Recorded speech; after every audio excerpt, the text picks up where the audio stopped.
Nimezaliwa katika kijiji kinachoitwa Mwazie. Ndio. Kule jimbo la Sumbawanga na ni makao ya parokia. Ndio kusema mimi sikuzaliwa Kigangoni au mahali gani, lakini nimezaliwa pale parokiani. Mimi ni mtoto wa 6 kwa kuzaliwa. Ndio. Lakini tulibaki kati ya watoto 9. Lakini wapo wawili waliokufa mapema sana. Ndio. Wakiwa wadogo kiasi kwamba mimi sikuwaona. Walikuwa wamesha fariki mimi nilipozaliwa. Kwa hiyo tukabaki 7 tulioishi mpaka kufikia utu uzima. Ndio. Na baba yangu kama vile mama yangu wote wawili walikuwa ni Wakristo wakibatizwa kama watoto wadogo wao tayari. Isipokuwa wazazi wao ndio tunaweza kusema waliongoka kutoka imani za jadi na kuingia katika imani ya kanisa Katoliki. Ndio. Na kwa hiyo kwao hakukuwa kitu cha kushangaza au cha kushtua sana walipoona kwamba ndani yangu kuna maelekeo ya wito wa upade. Hivi kwa muda wote siwezi kusema nilipata pingamizi wala kutoka kwa wazazi wangu au hata kutoka kwa babu na bibi. Wote walifikiri ni wazo zuri, lakini walijua kwamba kama Mungu hajamuita ataishia mahali fulani, ambayo ni jambo la kawaida kabisa. Nimezaliwa mwaka 1944 tarehe ya 5 ya mwezi Agosti. Kwa hiyo ni mpaka tutakapofika Agosti ijayo itakuwa ni miaka 77 ya umri. Hongera sana. Ndio, lakini tuseme hiyo ndio background ya kuzaliwa. Tulikuwa katika watoto 7 tulioendelea kuishi. Tulikuwa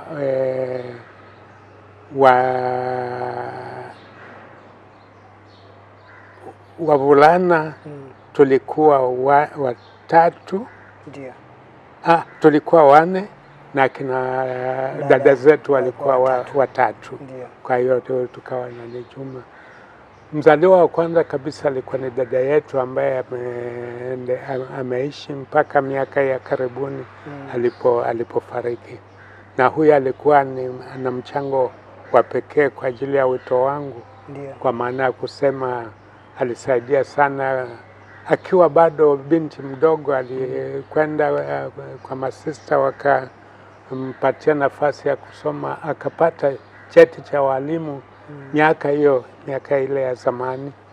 Na huyo kwa mapato yake aliyokuwa anapata ndio alikuwa akisaidia.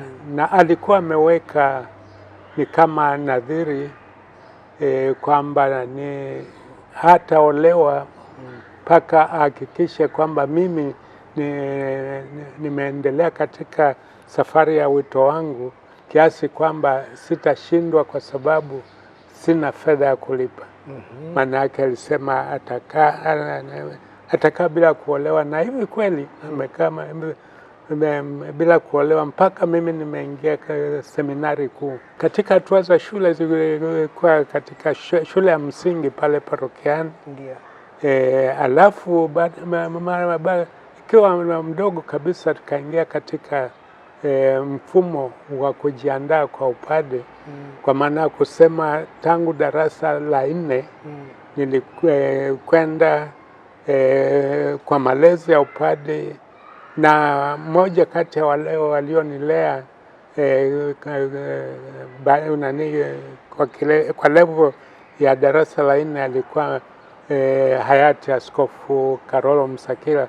Alikuwa paroko wa parokia ya Ipito ambapo mahali pale walikuwa Baba Askofu James Sido alikuwa ameanzisha ni kama preparatory seminary. Ndio. Basi nikawa pale, tulienda pale, tulitoka vijana, kundi zuri la vijana kutoka parokiani kwetu na tukaenda hapo kwa mwaka mmoja. Alafu baada ya mwaka mmoja tukaenda seminari ndogo, bado ni ndogo, kule Karema. Ndio. Na kule Karema tumekaa miaka miwili, alafu baadaye ndio tukaingia seminari ya Kaengesa, Junior Seminary. Alafu kutoka pale ndio baadaye mwaka wa 65 nikaanza masomo ya falsafa na kule Kipalapala. Lakini basi ni katika kipindi chote hicho kulihitajika daima kutoa pesa kama school fees na nini na ulimba mwingine. Ndio. Kwa hiyo kipindi chote hicho dada alikuwa ameona kwamba labda Mwenyezi Mungu ananiita kwa upande, asema sitaki huyu mdogo wangu ashindwe kuwa padri kwa sababu ya kukosa fedha. Walau hata kama na kabila kuolewa, hata napashwa kutoa kila nilicho nacho nitatoa mpaka afikie upade, mpaka afikie kiwango kile ambacho Mungu anataka afikie. Ndio. Na wakati huo asiwe anashindwa kufika kwa sababu ya kukosa fedha. Na safari wakati imefika pale kama nilivyokuwa nimeanza kugusia ni kwamba alipojua kwamba nimeingia seminari kuu, ndio, ambapo kule hatukudaiwa kulipa. Ndiyo. Wakati ule tena madai ya malipo ya school fees yalikuwa ni kwenye seminari ndogo. Kuanzia preparatory na ile ni seminari ndogo ya Kaengesa mpaka mwaka ule wa 65 tuseme 64 nilipokamilisha form 4, alafu kaingia seminari kuu. Basi wakati huo akajisikia yuko huru kuolewa, maana sitahitaji tena kwa namna pekee msaada wa fedha kutoka kwake. Kwa sababu ilikuwa ndo mpango wa jimbo na mpango wa seminari kwa ujumla, kwamba kule kwenye seminari kuu tulikuwa hatulipi school fees. Hakukuwa mchango kutoka kwa wazazi wala kutoka kwa familia. Tofauti ni wazi na siku hizi. Siku hizi nadhani kuna michango ambayo inapaswa kufanywa, kama sio ya familia, itakuwa ni michango kutoka majimboni. Kutoka majimboni, na hii ndio inaendelea kwa wakati huu. Sasa ni wazi baada mimi kuingia seminari kuu ndipo alipoamua kuolewa na akaolewa, lakini alikuwa tayari ameshakuwa mtu mzima sana. Ndio. Hivi ilibidi atoe sadaka kwa kutekeleza ile lengo aliyokuwa na ahadi yake. Ni kweli. Tulipopata ushemasi mwezi Desemba mwaka wa 70, Baba Askofu aliniambia ujitayarishe, mimi nataka utakapopata upade utakuwa katibu wangu. Kwa hiyo akanipa nafasi hiyo, lakini ni wazi niliogopa sana. Mimi kwenda kukaa nyumbani kwa askofu katika udogo huu, na nilijua kwamba makatibu wa askofu ni watu wazima, na tena aliyekuwa amenitangulia pale alikuwa ni baadaye missionary wa Afrika, ndio, kutoka mzaliwa wa Uholanzi, mtu mzima kabisa, mtu mzima. Nikasema sasa mimi niende kukaa na kufanya kazi ya mtu kama huyu. Nilipata woga, lakini nikasema Mungu ndiye anajua. Nitakapokwenda nikiboronga, askofu atanipeleka mahali pengine, atanipeleka parokiani ambayo ilikuwa ndio hamu yangu. Sikufikiria hata mambo ya katibu au nini. Nilikuwa nafikiria nilikuwa na hamu kweli ya ndani niwe katika parokia fulani. Lakini basi kwa bahati mbaya sijawahi kupata nafasi hiyo mpaka miaka yote 50. Labda uparoko wangu ni uaskofu. Nilipopata uaskofu wa kwenda Nachingwea na baadaye kuja Tunduru Masasi na kurudi Dar es Salaam. Labda ndio uparoko unaweza, lakini vinginevyo uparoko kama paroko sikuwahi kufanya kazi ya paroko isipokuwa kwa njia hiyo. Hapana. Ndio. Baada ya kufanya kazi ya katibu kwa miaka miwili, ndio, baraza la maaskofu wakati ule wakawa wanatafuta vijana wa kwenda kusoma zaidi ili waje kuendeleza maisha ya kuendeleza shughuli za mito. Ndio. Basi nikawa mojawapo nimeambiwa kwamba baada ya hii miaka miwili umefanya kazi kwa askofu, utakwenda Roma, utaenda kujifunza maadili ya kanisa kusudi uje kusaidia katika shughuli za malezi. Wakati nikiwa bado mdogo kabisa, sasa mimi niende huko, labda nitakuwa nimekuwa zaidi nitakapomaliza masomo hayo, lakini vinginevyo kuja kulea vijana wenzangu itakuwa kazi kubwa. Lakini ni wazi nilijua tu kama hata wakinipeleka seminarini, najua itakuwa ni shughuli, kutakuwa rekta mtu mzima atakayefanya hayo mengine, atatupangia, na mimi kazi yangu ni ndogo tu, ni ya kutii na kutekeleza majukumu langu. Kwa hiyo nikawa nimekwenda kule Roma baada ya miaka miwili hiyo ya ukatibu. Nikaenda Roma kwa kipindi cha miaka 4, nikaweza kurudi mwaka wa mwanzoni mwa 77.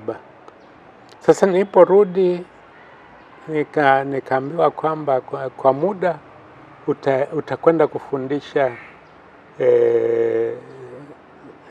maadili kule seminari kuu ya Kipalapala. Pale nilipokuwa nimeanzia. Nasema sawa, kama nimesha anza hiyo lazima niendelee na kutii. Ndio. Basi nikawa nimekwenda Kipalapala, nikaanza kufundisha wale waliokuwa mwaka wa kwanza wa teolojia. Mwaka wa teolojia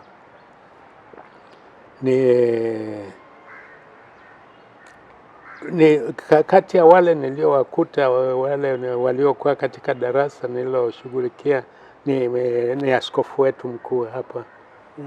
Basi alikuwa mmoja kati ya wanafunzi wangu. Askofu wetu mkuu Ruwaichi, ndio pamoja na askofu Amachius Rweyongeza wa Kayanga. Ndio. Jimbo la Kayanga. Hao walikuwa katika kundi lao wanafunzi wa darasa lile nililoanza kufundisha. Na pale Kipalapala ulikaa kwa miaka mingapi, baadaye ukaelekea wapi? Ni pale Kipalapala nimekaa mwaka mmoja, na kwa kweli haukutimia mwaka mmoja, kwa sababu baada ya kwenda pale, hata kabla ya kwenda pale niliambiwa kwamba kule unakwenda kwa mwaka mmoja, alafu baada ya pale utarudi Dar es Salaam kufungua seminari mpya ya Segerea. Sasa basi najua mimi nitakuwa moja labda kati ya walimu waanzilishi na nini. Siku zilivyoendelea basi ndio nikaja kugundua kwamba kumbe wana maana kwamba nikienda pale mimi nitakuwa ndio gombera wa kwanza wa seminari ya Segerea. Ni wazi pia nilipata mshtuko, nilipata hofu, lakini basi kama umesha amua kutii ni kutii na kumwachia Mungu afanye kazi yake. Baadaye nikiwa pale nilikaa ujuma miaka 6 hapa Segerea. Na baada ya miaka hiyo 6 ndipo Baba Mtakatifu Yohane Paulo wa Pili akaniteua kuwa askofu wa jimbo la Nachingwea ambalo halipo sasa. Nikaenda kule Nachingwea, nikaenda kushika nafasi ya askofu Mwamerika Msalvatoriani Arnold Koti, ambaye alikuwa ameendelea katika umri na alikuwa ameomba kustaafu na amekubaliwa. Kwa hiyo nikaenda kushika nafasi hiyo. Wakati huo nikiwa na umri pungufu ya miaka 40, nilikuwa kama miaka 30 na 9 na kidogo. Ndio tuseme uaskofu nimepata tarehe ya 6 mwezi Januari mwaka 1984 kule Roma, mikononi mwa Baba Mtakatifu mwenyewe Yohane Paulo wa Pili. Na zamani uaskofu ulikuwa ni lazima uende ukapokelea Roma? Hapana. Kwa kweli kwa kupokelea Roma kabla ya pale, walau ninaoweza kukumbuka, askofu wangu Karoli Msakila alikuwa ndio nadhani wa kwanza kwa maaskofu kutoka Tanzania kwenda kupata Roma. Alipata uaskofu mikononi mwa Yohane wa 23. Yohane wa 23 ule mwaka wa 58. Kwa hiyo baada ya hapo sikumbuke, sijui kama kuna mwingine, mpaka mimi nilipokwenda mwaka wa 84 kwa tarehe 6 Januari ndio nikaenda kupata kwa Baba Mtakatifu ambaye ni Mtakatifu Yohane Paulo wa Pili kule Roma. Na kumbukumbu yangu inanikumbusha, kama sikumbuki vizuri, utanisaidia baba, kuna ile fimbo ya Baba Mtakatifu Yohane Paulo wa Pili, nafikiri iko pale pale St. Joseph Cathedral, ule msalaba ule wa Baba Mtakatifu. Sijui kama ni kweli ama ule msalaba alikuwa na msalaba na fimbo kama ile. Alikuwa anaitumia kama fimbo yake askofu. Lakini msalaba kama, lakini sio kwamba alinikabidhi huo, hapana. Yeye ni moja kati ya misalaba inatengenezwa mingi. Kwa huwa wanakabidhiwa labda maaskofu au inakuwa unanunua tu? Unanunua. Na mimi nilipenda kununua kwa kumbukumbu ya Yohane Paulo wa Pili, sababu alikuwa anatumia msalaba kama huo, kama ndio fimbo ya askofu. Ikawa, lakini mimi naweka pale kwa ajili ya kumbukumbu pale kwenye chumba cha kuabudu. Ndio. Na baada ya kupata uaskofu na kuwa askofu wa jimbo la Nachingwea, kutoka Nachingwea sasa ulikaa miaka mingapi pale Nachingwea? Kwa Nachingwea nilikuwa tunaweza kusema average ya miaka 4, ingawaje ilikuwa haijafikia 4 kamili, kwa sababu ilikuwa ni mwezi Oktoba tulipoanzisha jimbo jipya la Tunduru Masasi. Jimbo la Tunduru Masasi limegwa kutoka sehemu iliyokuwa inaitwa jimbo la Nachingwea.